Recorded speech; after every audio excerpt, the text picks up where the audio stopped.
बिस्मिल्लाहिर्रहमानिर्रहीम। नाजरीन सलाम अलैकुम। मैं हूँ साजिद रिजवी। जी हाँ नाजरीन, आप तमाम देखना शुरू कर चुके हैं प्रोग्राम कामयाबी के रास्ते। इस बार बहुत सारे रास्ते लेकर हम हाजिर हैं क्योंकि 10th और 12th के रिजल्ट भी आ चुके हैं और आप लोग तैयार हैं कि आपको चुनना क्या है, कौन सी फील्ड में आपको जाना है, करियर किसमें बनाना है। बहुत सारे सवालात आए हैं और ये सवालात उन लोगों के हैं जो अपना करियर बनाना चाहते हैं और इसी के ज़रिए न जाने कितने लोगों को जवाब मिलेगा। और एक बार फिर से हमारे साथ जुड़ चुके हैं जनाब SM. Raza sir, faculty maths and branch, Mumbai से ताल्लुक़ रखते हैं, एक मोटिवेटर हैं, एक करियर काउंसलर हैं और पूछे गए सवालों का जवाब बहुत अच्छे तरीके से देते हैं। तो आइए सबसे पहले हम सर से मुलाकात करते हैं। अस्सलाम वालेकुम सर। वालेकुम अस्सलाम। और तमाम स्टूडेंट और उनके पेरेंट को सलाम अर्ज़ करता हूँ और परवरदिगार आलम से दुआ करता हूँ कि आप खैर आफियत से रहें और आपकी ज़िंदगी जैसे पहले थी वैसे ही हो जाए, तमाम चीज़ें पहले की जैसी हो जाएं। जी, आप कैसे हैं सर? दुआएं अल्हम्दुलिल्लाह। और बच्चों के जो सवालात आते हैं उससे बड़ी तक़वियत हासिल होती है, बड़ी हिम्मत मिलती है और एक नई एनर्जी और एक नए जोश के साथ हर हफ्ते में बच्चों के सामने आता हूँ और ऐसे ही उम्मीद करता हूँ कि इनके सवालात आते रहेंगे और हम लोग उसके सोल्यूशन के साथ बच्चों के सामने आते रहेंगे। सर आज व्यूअर्स को एक बात बताना चाहता हूँ, बता दूँ? जी हाँ, सर ज़रूर आप बताएं। और उसके पहले ईद गदीर की बहुत सारी मुबारकबाद भी हम लोग पेश करते हैं तमाम आलम इंसानियत को, तमाम चाहने वालों को। आपको बहुत बहुत ईद गदीर की आपको मुबारकबाद। बहुत और बहुत अब साजिद और अब साजिद साहब की जो अहम बात है वो हम सुनना चाहते हैं। जी, अहम बात बच्चों को ये बताना चाहूँगा कि हम लोग जितना पढ़ते हैं शायद 2-4 घंटा, 5 घंटा, लेकिन सर की क्लास 8 घंटा, 9 घंटा, 10 घंटा रहती है। ऐसा लग रहा था कि शायद ऑनलाइन की वजह से ड्यूरेशन कम हो जाएगा, लेकिन शायद ड्यूरेशन और ज़्यादा बढ़ गया है सर, राइट? क्योंकि सर सुबह से क्लास ले रहे हैं और अब हम लोग ने जो है ये प्रोग्राम शुरू किया है और इसके बाद वापस से आपकी क्लास है। तो लगातार जो एनर्जी आप हमारे स्टूडेंट और व्यूवर्स को दे रहे हैं, ये देखने लायक है और सराहने के लायक है सर। बहुत बहुत शुक्रिया आपका और खुदावंद आलम का शुक्रिया कि उसने इस लायक बनाया है। और इंसान की ज़िंदगी जब तक दूसरों के काम ना आए उस ज़िंदगी का कोई मान ही नहीं है। जी। तो हम दूसरों के लिए क्या कर सकते हैं, जैसे ही ये दिल में सोच आपके आएगी तो आपके अंदर आपकी एनर्जी डबल हो जाती है। तो हमेशा इंसानियत की खिदमत करने का जज्बा इंसान को अपने दिल में रखना चाहिए। अपने आप एनर्जी ऊपर से मिलती है और वो एनर्जी इतनी ज़्यादा होती है कि उसका आप एहसास भी पहले नहीं कर सकते। जी। तो आप मोटिवेटेड रहें, अपने पेरेंट्स को फॉलो करें, दूसरों के लिए अपने दिल में एक जज्बा रखें, चीज़ें अपने आप स्ट्रीमलाइन हो जाती हैं। जी सर, क्योंकि आप हमेशा हम लोगों को मोटिवेट करते हैं और उसकी बात का और ज़्यादा असर हो जाता है लोगों की ज़िंदगी पर, जब इंसान खुद उसमें माहिर हो। तो जिस तरह से आप क्लासेस ले रहे हैं और लगातार बच्चों के साथ जुड़े हुए हैं, फिर चैनल के व्यूअर्स के साथ जुड़े हुए हैं, फिर पर्सनल कॉल्स और पर्सनल मीटिंग और पर्सनल क्लासेस और फिर बच्चे भी, फैमिली भी, सब कुछ मैनेज करना मतलब एक अमेज़िंग वर्क है आज के टाइम पे देखा जाए तो और बहुत ज़्यादा मेहनत वाला है। नो डाउट फैमिली का बहुत बड़ा कंट्रीब्यूशन है। हुँ, और जाहिर सी बात है, एज अ होल आप एक फैमिली मेंबर के साथ जब आप पूरी फैमिली पूरे लोगों के साथ जब आप निकलते हैं या अपनी ज़िंदगी को आगे बढ़ाते हैं, तो कोई भी अहम जब आप काम करते हैं तो उसमें आपके घर वालों का बहुत बड़ा कंट्रीब्यूशन होता है। वो आपके जी, साथ एकदम शाना बशाना खड़े होते हैं और साथ-साथ आपने भी बहुत हम लोगों के साथ मेहनत किया है पिछले हुँ, 4 साल से। आपकी भी लगातार मेहनत है और वो सराहने के काबिल है। हमेशा बच्चों के क्वेश्चन आप टाइम से लेके और पहले क्वेश्चन को आप मुझे भेजते हैं और आपकी प्रायोरिटी हमेशा क्वेश्चन के आंसर देने की होती है, दिलाने की होती है। तो आप भी आई मीन बहुत मजबूती से इस प्रोग्राम के साथ लगे हुए हैं। तो अल्लाह से दुआ है कि आप सेहतयाब रहें और इसी या जज्बे के साथ आप भी आगे बढ़ते रहें। चलिए सर, बहुत-बहुत शुक्रिया। सर हमेशा तो ऐसा होते रहता है, लेकिन पहली बार ऐसा हुआ है कि माँ ने भी सवाल भेजा है बेटे के लिए और बेटे ने खुद सवाल किया है। तो दोनों जी सवाल को मैं एक जगह रखना चाहूँगा और दोनों अलग-अलग जगह से आए हैं वो सवाल। तो ये सवाल जो भेजा है बशीर मुल्लानी ने भेजा है अपने बेटे हमदान बशीर के लिए और उसी तरीके से बशीर ने भी कुछ सवाल किया है। अभी ये माँ का सवाल है कि मेरा बेटा जो है 68.6% लेके आया है, इसके बारे में आप एडवाइस करें कि उसे क्या करना चाहिए? जो उन्होंने एसएससी की मार्कशीट भेजी है, सर उसमें इंग्लिश में 64 है, मराठी में 70 है, हिंदी में 59 है, मैथमेटिक्स में 58 है, साइंस एंड टेक्नोलॉजी में 81 है और सोशल साइंस में 69 है सर। तो सर जो इनका परसेंटेज निकल के आ रहा है वो 68.60 परसेंटेज है, ऐसे में ये जानना चाह रही हैं कि इनके बेटे के लिए मार्क्स देखते हुए आप क्या रिकमेंड करना चाहेंगे? पहले तो मुबारकबाद आपको कि आपके बच्चे ने 10th में एक अच्छा स्कोर किया है। आपके साहबजादे को भी मुबारकबाद, और आने वाले वक्त के लिए बहुत सारी दुआएं और बहुत सारी विशेष। आपके सवाल के जरिए एक बात मैं रखना चाहूंगा कि किसी भी सब्जेक्ट को सिलेक्ट करने के लिए मार्क्स को क्राइटेरिया नहीं बनाया जाना चाहिए। सब्जेक्ट के सिलेक्शन में जो सबसे अहम चीज है वो बच्चे का अपना इंटरेस्ट है। जनरली समाज में एक परसेप्शन ये है कि अगर आपके 90s या 85 में आए तो आप साइंस के लिए एलिजिबल या आप कैपेबल हैं। उसके बाद कॉमर्स एंड देन 65 या उससे नीचे आया तो आप आर्ट्स के लिए हैं। मैं मान के चलता हूं कि मार्क्स ऑब्वियसली अपनी जगह पर एक क्राइटेरिया जरूर सेट करता है, क्योंकि कहीं भी जब आप एडमिशन के लिए जाते हैं तो कॉलेज का अपना एक क्राइटेरिया उसको आपको फॉलो करना है। लेकिन मैं एज अ पेरेंट भी और एज अ टीचर भी आपको कहूंगा कि सब्जेक्ट का सिलेक्शन हमेशा बच्चे के इंटरेस्ट और इंटरेस्टिंग जिस एरिया में उसका इंटरेस्ट है उसको देख के आप लें। अगर बच्चे का इंटरेस्ट लैंग्वेज में है, आपको लैंग्वेज के साइड, आर्ट्स के साइड बढ़ना चाहिए। अगर बच्चे की मैथ्स अच्छी है, किसी वजह से वो स्कोर नहीं कर पाया, मैथमेटिक्स अच्छी है, मैथमेटिक्स को लेके आगे बढ़ना चाहिए। मार्क्स अगर देखा जाए तो 81 है साइंस एंड टेक्नोलॉजी में। जी हाँ, तो अगर आपके बच्चे की साइंस अच्छी है तो आप साइंस की तरफ आप आगे बढ़ें। लेकिन सबसे पहले जो आपको ध्यान में रखना है वो ये है कि उसका इंटरेस्ट किस सब्जेक्ट में है, उसको आप देखें। तो बहुत सारी वजूहात होती है। हाँ, बच्चे ने भी सवाल भेजा है, तो माँ ने भी भेजा है सवाल और बच्चे ने भी सवाल किया, तो मैं वो भी बता दूं, शायद बेटर अच्छे से आप गाइड कर सकेंगे। हमदान बशीर लिख रहे हैं, इन्होंने लिखा है कि I have a passion for army but I am confused. Sir इन्होंने लिखा है कि while selecting the right side for it, science side और MCVC hotel management, please guide. इनका पैशन है आर्मी में, इन्होंने बताया है कि साइंस लूं मैं या मैं MCVC होटल मैनेजमेंट की तरफ जाऊं। देखिए, अगर आपका इंटरेस्ट आर्मी में जाने का है तो हम लोगों ने NDA के बारे में बताया। NDA अगर आप साइंस से 11th-12th करते हैं तो NDA के थ्रू आप आर्मी, एयरफोर्स, नेवी तीनों में जा सकते हैं। और अगर आप कॉमर्स या आर्ट्स से 11th-12th करते हैं तो NDA के थ्रू आप आर्मी में जा सकते हैं। तीनों स्ट्रीम से आपका 11th-12th आर्मी के लिए, एयरफोर्स एंड नेवी अगर आपको जाना है तो आपके पास साइंस बैकग्राउंड होना चाहिए। मेरा ये मानना है कि अगर आपकी साइंस अच्छी है और साइंस में इंटरेस्ट है तो आपको साइंस के साइड आगे बढ़ना चाहिए। देखिए, मैं एक एग्जांपल दे रहा हूँ एक बच्चे का। ऐसे जैसे इनके 66% आया, उस बच्चे के भी 10th में 64% आया। बड़ी मुश्किल से साइंस में इंटरेस्ट था, उसके पेरेंट्स ने उसको साइंस में 11th-12th में एडमिशन दिलाया। एडमिशन दिलाने के बाद उस बच्चे ने मेहनत करनी शुरू की और एक एम बनाया कि लाइफ में मुझे किस डायरेक्शन में आगे बढ़ना है। 12th में उसने अपने मार्क्स को इंक्रीज करके 70s में पहुंचाया। फिर BSc जियोलॉजी में मुंबई यूनिवर्सिटी में दाखिला लिया। 3 साल कोर्स करने के बाद MSc जियोलॉजी मुंबई यूनिवर्सिटी में लिया। टॉप करने के बाद मुंबई यूनिवर्सिटी से रिसर्च और as a lecturer Mumbai University में ज्वाइन किया। और जब रिसर्च उसकी पूरी हुई तो Bhabha Atomic Reactor Centre BARC ने उसको एज अ साइंटिस्ट अपॉइंट किया। तो कहाँ 65% 10 और देखें कहाँ बच्चा साइंटिस्ट बनता है।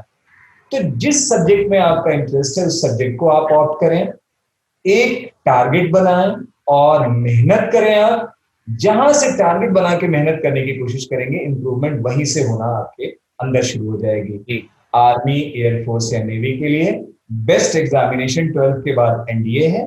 साइंस स्ट्रीम से अगर आप चलेंगे तो आपके लिए स्कोप ज्यादा है। कॉमर्स या आर्ट्स से आर्मी में आप जा सकते हैं। जहां तक होटल मैनेजमेंट की आपने बात की है, उसके लिए भी आपको बेसिकली पहले 12th करना है। 12th करने के बाद से आपको होटल मैनेजमेंट का एंट्रेंस देके तब आपको होटल मैनेजमेंट के कोर्सेज करने हैं। तो दोनों ऑप्शंस आपके 12th के बाद निकले। और IT साइंस के बारे में आप क्या कहेंगे? तो बेटर है कि 12th साइंस से कर लें। मुझे ऐसा लग रहा है सर, हमदान के पास 3 ऑप्शन है। एक आर्मी में उनका पैशन है, दूसरा वो IT की तरफ जाना चाहते हैं और तीसरा वो होटल मैनेजमेंट की तरफ भी जाना चाहते हैं। तो अब ये तीनों में से आपकी तरफ से क्या रिकमेंडेशन है? मेरा रिकमेंडेशन ये साजिद साहब, मेहनत बढ़ाएं, 11th-12th साइंस से करें, PCM ले लें। 12th करने के बाद जब ये साइंस से 12th कर लेंगे तो तीनों एंट्रेंस को आराम से फेस कर सकते हैं। होटल मैनेजमेंट का एंट्रेंस भी फेस कर सकते हैं, NDA भी फेस कर सकते हैं, IT के सेक्टर में भी निकल सकते हैं। तो तीनों फील्ड इनके लिए ओपन हो जाएगी। तो PCM 11th-12th science with maths आप बढ़ें, लेकिन मेहनत करने के एटीट्यूड के साथ। ओके, चलिए अभी एक और सवाल मैं यहाँ पे कॉमन कर लेता हूँ, बिकॉज ये तो चलो इन्होंने 3 बता दिया अपनी चॉइस। अभी कुछ लोग ऐसे भी हैं कि जिनको चॉइस पता नहीं होती कि हमें आगे करना क्या है, साइंस, कॉमर्स, आर्ट्स। तो अगर अपने आप को डिस्क्राइब करना है या अपने पैशन को जानना है कि मैं कॉमर्स के लायक हूँ या साइंस के लायक हूँ या आर्ट्स के लायक हूँ, तो ये कला को मैं कैसे निकालूं? क्योंकि हमारा रेट ऑफ इंटरेस्ट जो होता है वो अगर ड्राइव हो जाए तो हमारे ख्याल से हमारा करियर शायद समझ में अच्छे से आ जाए। बहुत बेहतरीन सवाल आपने रखा है। और जो बातें मैं कह रहा हूँ ये कोई कोई थंब रूल नहीं है, एक पॉइंटर है जो मेरी सोच जो है वो मैं सामने रखता हूँ। ओके। देखिए बच्चा जब 8th 9th 10th में होता है तो साइंस भी पढ़ रहा होता है, उसके पास आर्ट्स के सब्जेक्ट, सोशल स्टडीज के भी सब्जेक्ट होते हैं, लिटरेचर भी होती है, उसके पास ड्राइंग भी है, कंप्यूटर साइंस के प्रैक्टिकल्स भी हैं। तो एज ए पेरेंट हमको देखना चाहिए कि 8th 9th 10th में बच्चे का रुझान किस सब्जेक्ट की तरफ बहुत अच्छा है। दूसरा, किस सब्जेक्ट में कंसिस्टेंटली वो अच्छा परफॉर्म कर रहा है। तीसरा, उस सब्जेक्ट के टीचर से बच्चे का रियल आउटपुट, कि बच्चा क्लास में सब्जेक्ट को कैसे लेता है, सवाल की जो भी टीचर की क्वेरीज होती हैं उस पर बच्चा कैसे रिएक्ट करता है। अगर बच्चे का इंटरेस्ट ऑब्वियसली जिस सब्जेक्ट में होगा, इन तीनों बातों से कहीं ना कहीं आप इस पोजीशन में होंगे कि उस इंटरेस्ट को प्रॉपरली आप रेक्टिफाई कर लें या उसकी जांच आप कर लें या उसको समझ लें। अगर आपने कोई इंटरेस्ट उसका पकड़ लिया, कभी कभी जैसे पिछले क्वेश्चन में मैंने कहा कि मार्क्स बहुत सारी चीजों पे डिपेंड करता है। आपकी तैयारी बहुत अच्छी है, आप गए एग्जामिनेशन के दिन, किसी छोटी बात से आप डिस्टर्ब हो गए, हो सकता है कि जैसा आपको परफॉर्म करना चाहिए एग्जाम में वैसा आप ना कर पाए। एग्जामिनेशन का जो आउटपुट है वो सिर्फ आपके प्रिपरेशन पे डिपेंड नहीं करता है, बहुत सारे पैरामीटर्स उसमें हैं। तो मार्क्स अपनी जगह पे है, अगर कम है तब भी इंटरेस्ट जरूर देखें आप। अगर बच्चे का इंटरेस्ट आपको समझ में आता है, उस साइड आप बच्चे को लेकर निकले, तो भरोसा मानिएगा, मैं तो ये मान के चलता हूँ, आर्ट्स में चले उसमें 50 लाइन है, कॉमर्स में जाए सैकड़ों लाइन है, साइंस में जाए सैकड़ों लाइन है, लाइन्स की कमी नहीं है। लेकिन ये माँ बाप एक को चीज जज करना होगा 7th 8th 9th से। ऑफकोर्स साजिद साहब, यही तो पेरेंटल नर्चरिंग है, यही तो हमारी जिम्मेदारी है। अगर जिनके रिजल्ट आ गए 10th के, अब उन्हें कैसे अपने आप को डिसाइड करना है? हाँ वही मैं कह रहा हूँ साजिद साहब, आप छोटे सोचें कि छोटी एज है बच्चे की, अगर यहाँ हम ऐसे पेरेंट इन चीजों को एनालाइज नहीं कर सके, समझ नहीं पाए, तो कहीं ना कहीं हम अपनी ड्यूटी में लैग तो कर गए ना। तो हमें देखना है, हमें स्कूल में टीचरों से मिलना है, पता करना है। मैंने तो अपनी लाइफ में ऐसे ऐसे पेरेंट्स को देखा है जो एक भी पीटीएम स्कूल की मिस नहीं करते हैं, हमेशा आके पीटीएम के बाद अलग से टीचर से मिलते हैं और बच्चे का बिहेव पूछते हैं कि क्लासरूम में कैसा रहता है, सर बच्चा प्रॉपर है नहीं, डिसिप्लिन है नहीं, पंक्चुअल है या नहीं है, क्या आपकी बात को प्रॉपरली सुनता है या नहीं सुनता, रिस्पॉन्ड करता है या नहीं करता है। तो इन सारी चीजों की तरफ भी अगर आप रुझान करें, पता करें, तो बहुत आसानी होगी आपको सब्जेक्ट के सिलेक्शन में। ओके सर, दूसरा सवाल मैं करना चाहूंगा आदिल खान का, जो जयपुर के रहने वाले हैं। ईमेल करके उन्होंने सवाल पूछा है, ये कह रहे हैं कि मैंने general BSc math second year में हूँ और मैं आगे रोबोटिक और कंप्यूटर लाइन में जाना चाहता हूँ, तो आगे मैं क्या करूँ और कैसे अपनी लाइन को चूज करूँ?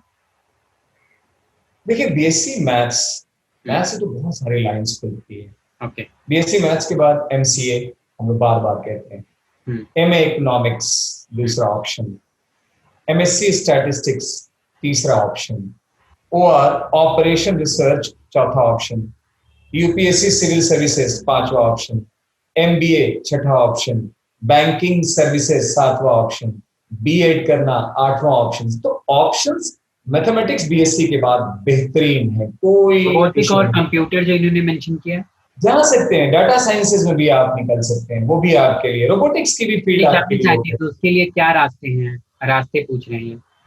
रास्ते ये है कि ये पहले बीएससी का एंट्रेंस क्वालिफाई करने के बाद डाटा साइंसेज या 3 एंट्रेंस के बारे में याद कीजिए, हम लोगों ने बताया हुआ, आईआईटी जैम का एंट्रेंस बताया हुआ है, नेस्ट का एंट्रेंस हम लोगों ने किया था 12th के बाद, वो बीएससी के बाद भी नेस्ट का एंट्रेंस होता है, जस्ट एक एंट्रेंस होता है, इंशाल्लाह आने वाले प्रोग्राम में हम लोग इसको डिटेल करेंगे। बहुत सारी जो सेंट्रलाइज यूनिवर्सिटी होती है उसमें मास्टर्स के लिए होता है, एंड जैसे आपने बताया आपके लिए आईआईएसईआर के लिए भी और Indian institute of space sciences, वहां भी आपके लिए मास्टर कोर्स के लिए एंट्रेंस आता है बीएससी मैथ्स के बाद। रोबोटिक साइंसेज के लिए थोड़ी सी लिमिटेशन है, वहां के लिए जाने के लिए या तो आपके पास इलेक्ट्रॉनिक्स या कंप्यूटर साइंस से इंजीनियरिंग होना चाहिए, अदरवाइज थोड़ा सा रोबोटिक्स में मुश्किल है। बेस्ट ये रहेगा कि बीएससी मैथ्स के बाद आइदर आप एमएससी मैथ्स कर लें, एमसीए कर लें, एमए इकोनॉमिक्स कर लें या एमएससी स्टैटिस्टिक्स कर लें आप। ओके, तो ये रास्ते हैं। और अगर इन्हें उसकी तरफ अगर जाना है, कंप्यूटर लाइन की तरफ, बीएससी मैथ्स के बाद जा सकते हैं, या बीएससी मैथ्स के बाद एमसीए कर सकते हैं, सॉफ्टवेयर का बेहतरीन कोर्स। हम लोग बार बार बहुत सारे बच्चों को मास्टर इन कंप्यूटर एप्लीकेशन के बारे में बताते हैं। डाटा साइंसेस के कोर्सेज भी आने लगे हैं बीएससी मैथ्स के बाद, ऑपरेशन रिसर्च भी, ये सारे कंप्यूटर से अटैच कोर्स हैं, तो इनसे भी आप अपने आप को आगे बढ़ा सकते हैं। These are the different options. Okay, तो रोबोटिक के लिए थोड़ा कम ऑप्शन है। Definitely robotics basically engineering technology based सारी चीजें वो ट्वेल्थ के बेस इसमें सॉफ्टवेयर प्रोग्रामिंग में आप जा सकते हैं, बट मैन्युफैक्चरिंग डिवीजन में आप नहीं जा सकते। बढ़ता हूँ सर अगले सवाल की तरफ। अगला सवाल जो है, sir I am Akash Doodh, currently in final year of BTech mechanical from Guru Nanak Dev engineering college Ludhiana से। सर ये लुधियाना से सवाल है आकाश का, और ये कह रहे हैं कि me and my father follow your channel on television as well as on YouTube. Thank you so much Akash, and find it very helpful. Thank you so much. आगे इन्होंने सर लिखा है कि I got place in SML Isuzu company but due to this pandemic it got cancelled. Please guide me about and how should I prepare for getting a good job. However, I can't have coaching due to financial problem. So sir Aakash को guide करें, क्योंकि इन्हें एक job मिली थी लेकिन वो job cancel हो गई ड्यू टू कोरोना वायरस। अभी इन्हें आगे जॉब चाहिए, एक अच्छी जॉब चाहिए, तो अब कैसे ये आगे जॉब के लिए अप्लाई कर सकते हैं, या कोई और रास्ता है जो आप इन्हें बता सकते हैं। इन्होंने बीटेक मैकेनिकल से किया है गुरु नानक देव इंजीनियरिंग कॉलेज लुधियाना पंजाब से। आकाश बेहतरीन इंजीनियरिंग कॉलेज से आपने किया और आपके पास प्लेसमेंट भी आ गई थी, लेकिन कोविड की सिचुएशन अराउंड द ग्लोब है। देखिए प्रॉब्लम कहाँ आती है, जैसे आपने इंजीनियरिंग किया और जॉब के लिए आपने ट्राई किया और एक साल जॉब नहीं हुआ, तो नेक्स्ट ईयर जब आप किसी कंपनी में अप्लाई करते हैं तो वहां प्लेसमेंट में प्रॉब्लम आती है।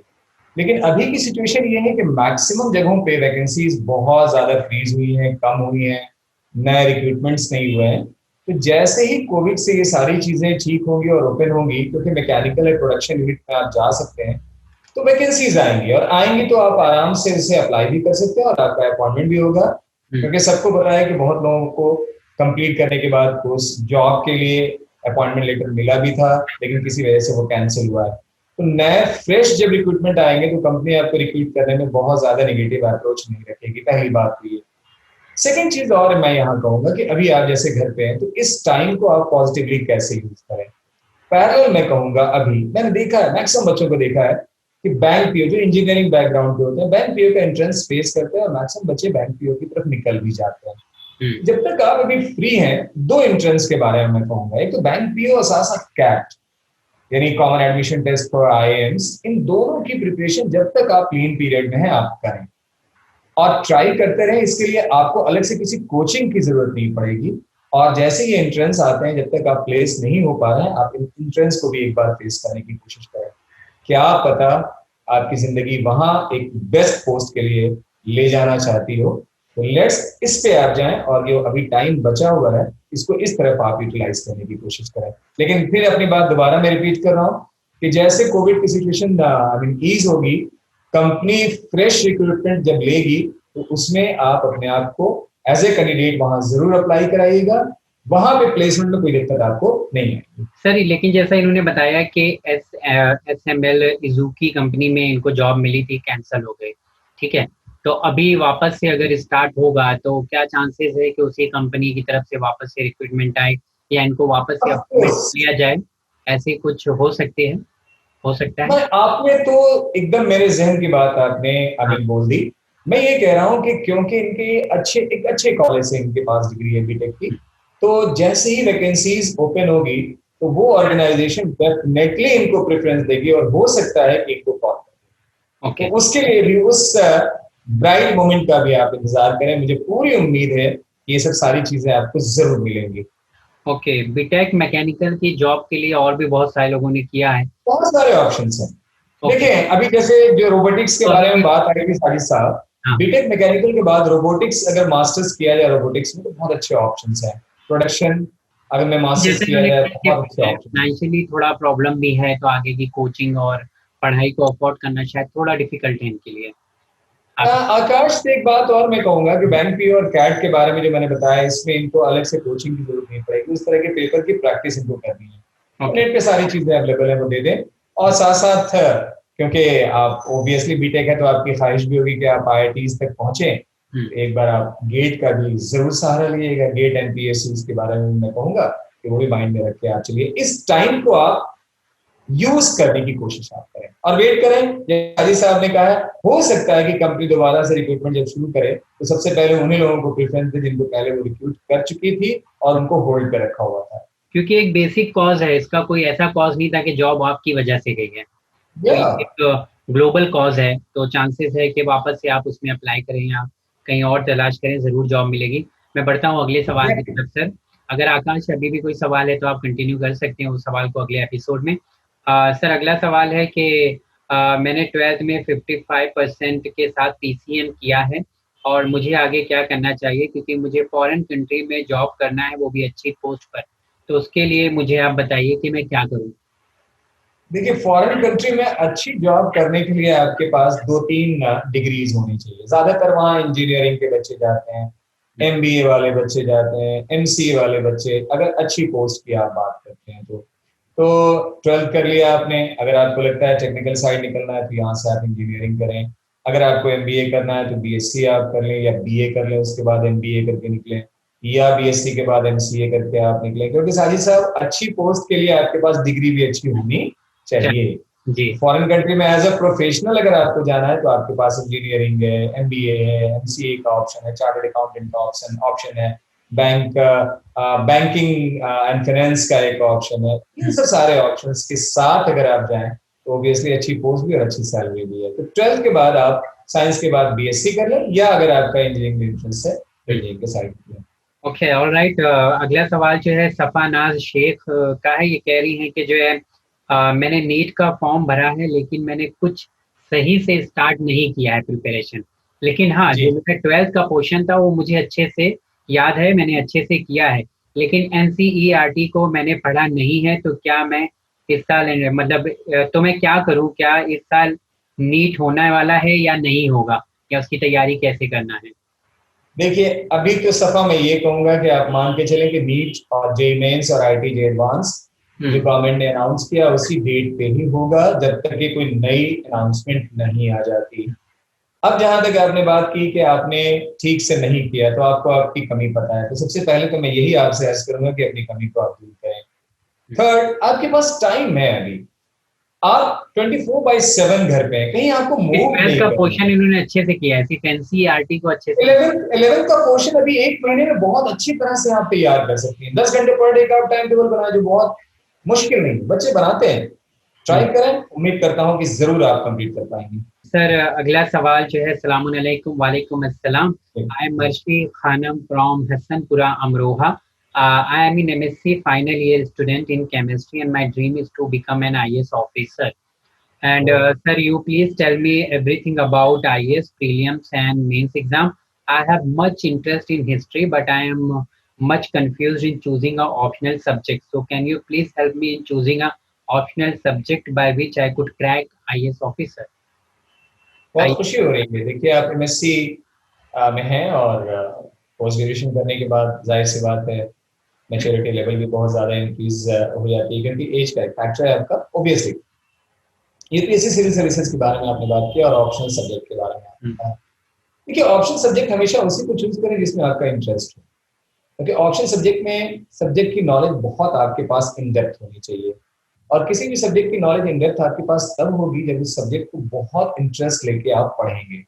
तो सब्जेक्ट के सिलेक्शन में सबसे पहली चीज जो आती है वो आपका इंटरेस्ट। अगर हिस्ट्री में आपका इंटरेस्ट है, आप लें, बहुत आराम से आप उसको कवर कर सकती हैं। 6th क्लास से NCERT की आप हिस्ट्री की किताब उठा लें, 12th तक की सारी कंप्लीट करें, उसके बाद फिर आगे जो ग्रेजुएशन लेवल पे, पोस्ट ग्रेजुएशन लेवल पे जो हिस्ट्री की किताबें होती है उसको आप पढ़ें, तो सारी चीजें डिस्क्राइब हैं। लेकिन हमेशा सब्जेक्ट उसी को ऑप्ट करें जो आपके इंटरेस्ट का हो, तो वही उसी सब्जेक्ट को ऑप्ट करें। आप हिस्ट्री में इंटरेस्ट है, लें, बढ़ें आगे, आप कर सकती हैं। साइंस के स्टूडेंट हैं आप, आपको हिस्ट्री कंप्लीट करने में कोई दिक्कत नहीं आएगी। सेकंड, प्रीलिम्स के लिए सिलेबस क्या है?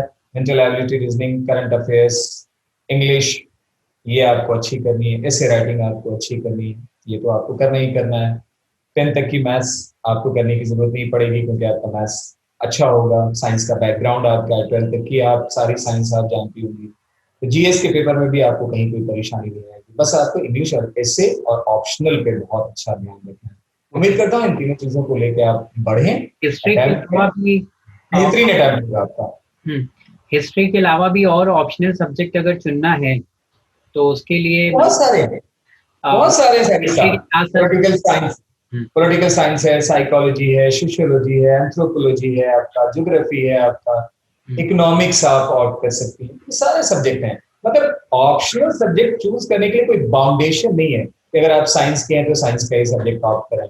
आप हिस्ट्री ले लें, आप सोशियोलॉजी ले लें, एंथ्रोपोलॉजी, पॉलिटिकल साइंस ले लें, आप ज्योग्राफी ले लें, इकोनॉमिक्स ले लें, स्टैटिस्टिक्स ले लें, मैथ्स ले लें, कुछ भी आप जिसमें आपका बहुत इंटरेस्ट हो उसको ऑप्ट करें और आगे बढ़ें। Okay, thank you sir. मैं अगला सवाल करना चाहूंगा कि इन्होंने लिखा है कि my schooling is done in Delhi and my home town is in UP, और if I apply for the JEE Mains with EWS certificate which have the address of my hometown, will I evaluate under Delhi quota? बेहतरीन सवाल साजिद साहब। हाँ, देखें, domicile certificate और EWS का difference समझे। Domicile का मतलब आपको बताना है कि आप कहाँ के रहने वाले हैं, तो वहां का आपको फिक्स एड्रेस चाहिए। ईडब्ल्यूएस मतलब इकोनॉमिकली वीकर सेक्शन, और ईडब्ल्यूएस के सर्टिफिकेट बनाने का बेस जो है वो आपकी फैमिली की इनकम है। तो एड्रेस ऑल ओवर इंडिया कहीं का भी हो सकता है, बट जो इनकम क्राइटेरिया है उसके अंदर ही आपको होना चाहिए। तो दिल्ली के अंदर आ जाएगा, कोई प्रॉब्लम नहीं है? नहीं, कुछ नहीं। यहाँ पे आपका मेन जो चीज देखी जाएगी वो देखी जाएगी कि आपकी फैमिली इनकम जो ईडब्ल्यूएस के सर्टिफिकेट बनाने में प्रिस्क्राइब है वो होनी चाहिए। ये डोमिसाइल सर्टिफिकेट नहीं है, ये weaker section on the base of economy, ये उसका सर्टिफिकेट है। ओके सर, अगला सवाल जो है फैज मोहम्मद का है। फैज मोहम्मद, आपको बहुत बहुत मुबारक, आपने बहुत अच्छा परसेंटेज सिक्योर किया है। 91.2% इन एसएससी यानी 10th बोर्ड एग्जामिनेशन में इन्होंने लिया है, और अभी ये पूछ रहे हैं कि how to prepare for JEE में। Very nice question. और 2 साल, देखिए 90% मार्क्स है, आप ये समझे आपको जितना भरोसा मार्क्स लाने के बाद अपने ऊपर हो रहा होगा उससे कहीं ज्यादा आपके पेरेंट्स को और आपके टीचर और आसपास आपके रिश्तेदारों को हो रहा होगा। अब आपकी बहुत ज्यादा जिम्मेदारी बढ़ गई है, सिस्टमेटिक हो जाए आप। 2 साल सीबीएसई बोर्ड से है। जी हाँ, और 2 साल साजिद साहब मैं कहना चाहूंगा कि स्कूल और ट्यूशन के अलावा 4 घंटे का सेल्फ स्टडी का शेड्यूल बना लें, आप उसको मिस नहीं करेंगे।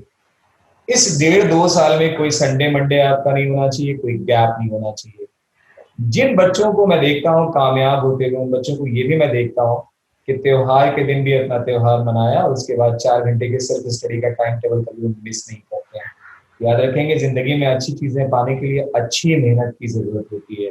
न्यूटन का 3rd लॉ यही कहता है, for every action there is equal and opposite reaction. तो अच्छी चीज पाना है तो अच्छी मेहनत करनी पड़ेगी, लगन से आपको लगना पड़ेगा। 4 घंटे सेल्फ स्टडी का स्कूल और कोचिंग ट्यूशन के अलावा आप सेल्फ स्टडी पे आप जरूर लगाइए। 1.5 साल सिस्टमेटिक रहिए, एनसीईआरटी को प्रॉपर फॉलो कीजिए। मैथ्स में कुछ अलग से किताबें जिस टीचर से आप इंटरेक्ट करेंगे उनसे पूछ लेंगे आप। एसएल लोनी, हॉलर नाइट की किताब आती है, इस तरह से आरडी शर्मा की भी एंट्रेंस के लिए किताब आती है। अरिहंत पब्लिकेशन से अमित एम अग्रवाल की किताब आती है, सिंगेज पब्लिकेशन की, कोई भी एक किताब आप ऑट मैथ्स में कर लेंगे। केमिस्ट्री एनसीईआरटी, एससी वर्मा की फिजिक्स आती है। इन सारी किताबों से अपने आप को अटैच रखें, अपने आप को मोटिवेटेड रखें, सिस्टमेटिक रहें, पंक्चुअल रहें, डिसिप्लिन रहें। इंशाल्लाह मैं समझता हूँ कि 4 घंटे की सेल्फ स्टडी के साथ अगर आप बढ़ेंगे 1.5 साल में डेफिनेटली आप जेईई में एक अच्छी रैंक लेके आ पाएंगे। सर 91% आया है और अभी रिजल्ट आके 1 महीना भी पूरा नहीं हुआ है, लेकिन प्लानिंग आप देखिए, जैसा आप कहते हैं कि अगर प्लानिंग अच्छी है तो रिजल्ट अच्छा है, और अच्छे रिजल्ट के लिए अच्छी मेहनत करना है। तो मेरे ख्याल से फैज ने बहुत अच्छे से बहुत पहले फैसला लिया है कि जेईई में से, मतलब इनका गोल साफ है फैज का। देखिए साजिद साहब, कितनी जो रिजल्ट आते हैं बोर्ड्स के, इंशाल्लाह आगे हम लोग बात करेंगे, उसमें एक मैं रिजल्ट 10th बिहार बोर्ड का रिजल्ट मैं यहाँ पर डिस्कस कर रहा हूँ। हिमांशु राज लड़के का नाम है, टॉप किया है आपको सोच के हैरत होगी कि 10th क्लास जो ऐसा खपड़ायल जो स्कूल होते हैं, यानी कि कंप्लीट आरसीसी की छत नहीं है वो, अच्छा।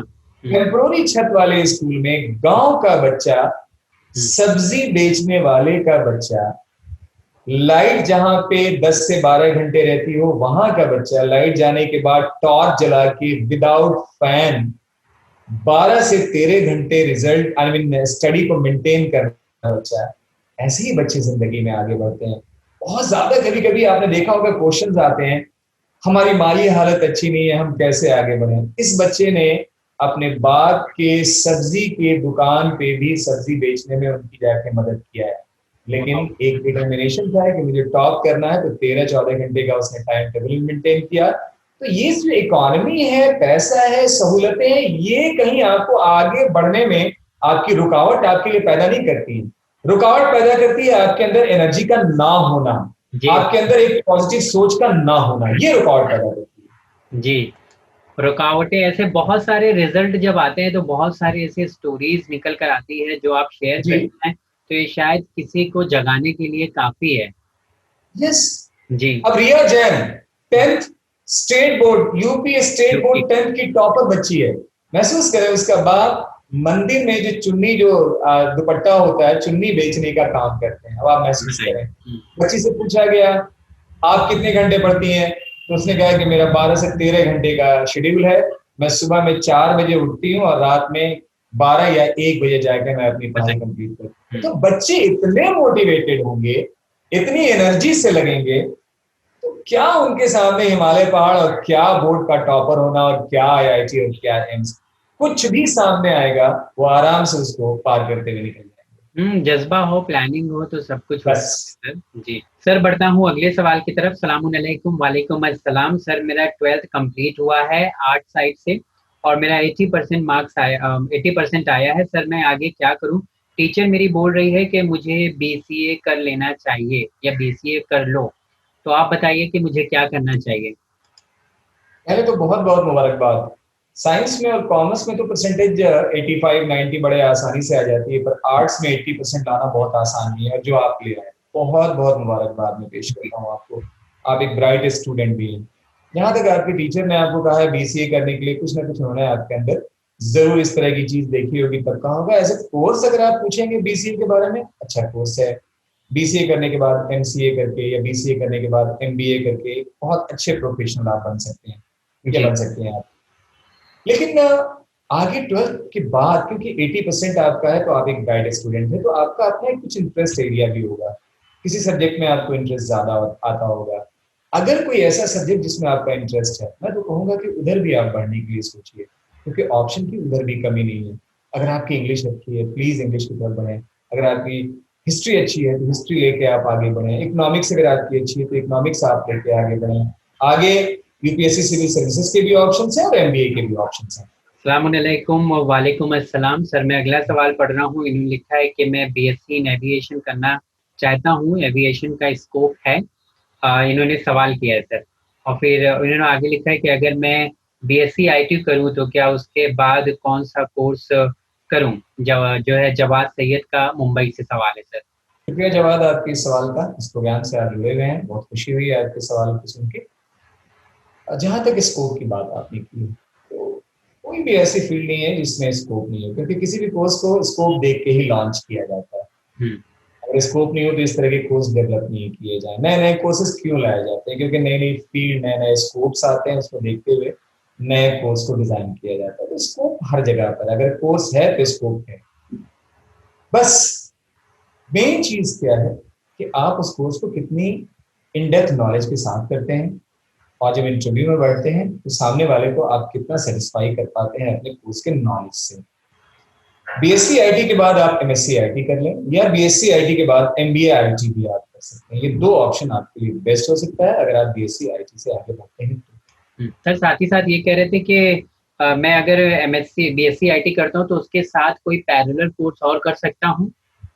बहुत सारे कोर्सेज हैं आजकल, वेब डिजाइनिंग के, वेब डेवलपर के बहुत सारे कोर्सेज ऐसे हैं जो आप पैरेलल कर सकते हैं। 6 महीने के, 9 महीने के सर्टिफिकेट कोर्सेज हैं, और हैकिंग पे भी बहुत सारे कोर्सेज आजकल आ गए हैं। तो पैरेलल अगर आप चाहें तो आप साथ साथ कर सकते हैं। शायद उन्होंने एविएशन के बारे में भी पूछा है।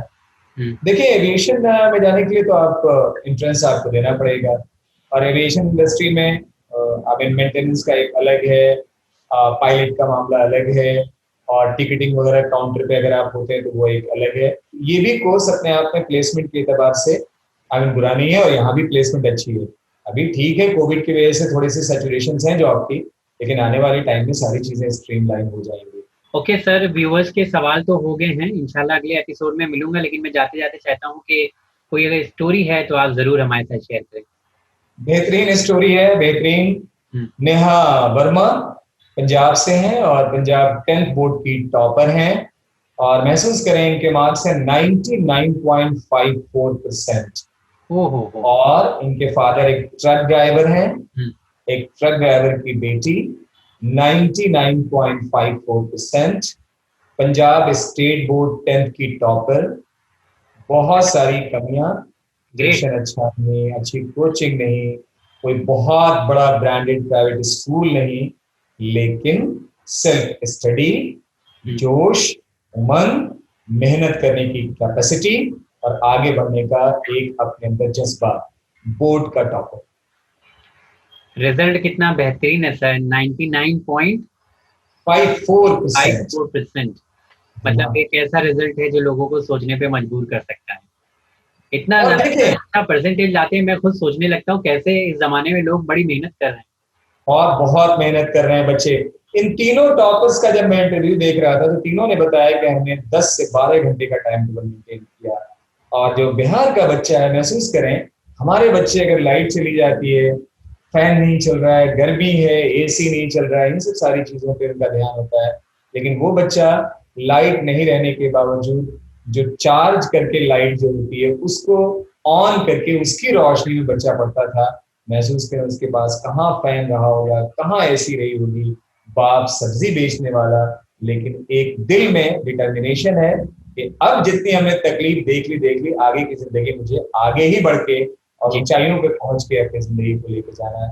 जब ये सोच आ जाएगी, 12-13 घंटे मेहनत करने में आपको परेशानी नहीं होगी। परेशानी कहाँ होती है? जब आपके अंदर डिटर्मिनेशन नहीं होता है, आपके अंदर कोई एम या टारगेट नहीं होता है।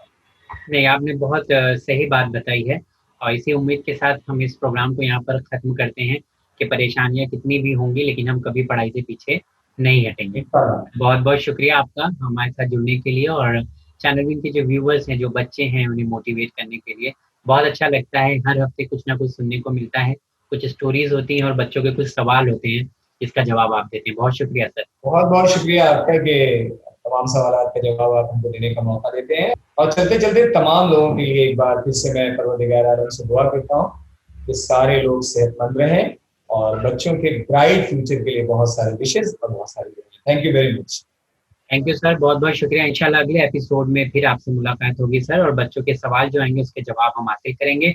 जी हाँ नाज़रीन, अगर आपके पास कोई सवाल है और बच्चे कोई सवाल करना चाहते हैं तो आप ईमेल कर सकते हैं।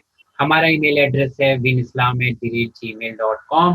साथ ही साथ व्हाट्सएप के जरिए भी आप अपने सवाल हमसे पूछ सकते हैं। हमारा व्हाट्सएप नंबर है 9930474147। इंशाल्लाह अगले एपिसोड में फिर मुलाकात होगी। देखते रहिए चैनल विन। बहुत बहुत शुक्रिया।